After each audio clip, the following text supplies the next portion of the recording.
We've all felt it at some point after having a rough series of games where no one was talking, you were bottom fragging, you got shot from every angle, and nothing felt like it was going in your favor. If that's you right now, make sure to watch the rest of this video. I'm Kimmy, the manliest man with a girl's name, WestJet Europe Edition, and in this video you will learn why sometimes taking a break is 10 times better than playing with a burned out mind. Also, only 14% of you are subscribed, so make sure you subscribe. This has happened to me so many times, but the time when I tried to hit Immortal for the first time was the one that really hit different. There I was, 2021, finished work and said to myself, let's hop on real quick on Valorant. I did a quick warm-up and said, today I should rank up, I'll stay on until I do.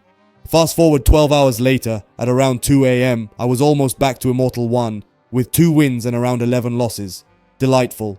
So what do you do when this keeps happening? The first thing that works pretty well is to legit take a break from the game. This can be applied to anything that puts pressure on your mind. Whenever you try to achieve a goal so hard and you try every day like a maniac, at some point you break.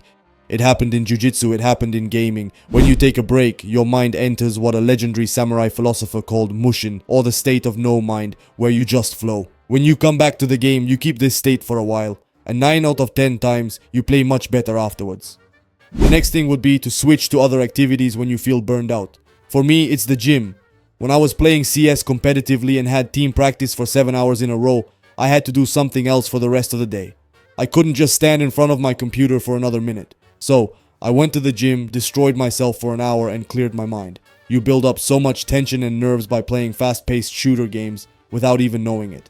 Another thing would be to switch from competitive mode to something more relaxed. I know the main thing in this game is to get to Radiant as fast as possible and be the top player in your region, but sometimes the harder you try to achieve something, the worse it gets. So just switch the mindset for at least 2 to 3 casual games. By playing casual, you can try anything that you wouldn't have the courage to do in competitive. If you want to main a new agent, first master it in casual modes, not directly in competitive. If you play badly in your competitive games, you'll get mad that you lost elo, and also be mad that you played like a bot. At the end of the day, it's just a game. There's no need to put more pressure on yourself when it's time to perform. Another thing would be to switch to duo or stack if you are solo queuing a lot. I got so tired and burned out from always trying to play my A game and not having any laughs for 8 to 9 hours in a row that I forgot that games have to be fun in the first place. If they're not fun, you're not enjoying yourself, and if you're not enjoying yourself, you're not going to want to progress in the game since it becomes a chore. So to switch my mind off things and actually enjoy the game as I should, I started playing more with friends. We would troll each other for some games, laugh like maniacs, and overall leave a positive image of the game in my mind for the next time I wanted to jump into solo queue again. And now, the biggest thing would be to understand why you need this break in the first place. A break from playing a game, which sounds crazy if I say it out loud. The definition of a game is an activity that one engages in for amusement or fun. So why do you need a break from fun? When you set expectations in your mind, you transform a fun game into something important that needs to be achieved. I don't remember which pro player in CS said this while they took a break when they were at the top, but it was something along the lines of, they took a break because they didn't find the game fun anymore. When I first heard this at 14 years old, my friends and I laughed out loud. Bro, you're paid to play a game, what more could you want? Well, now that I'm older, I 100% agree with that man. If you transform your game into a job, it's not fun anymore, it's just a job.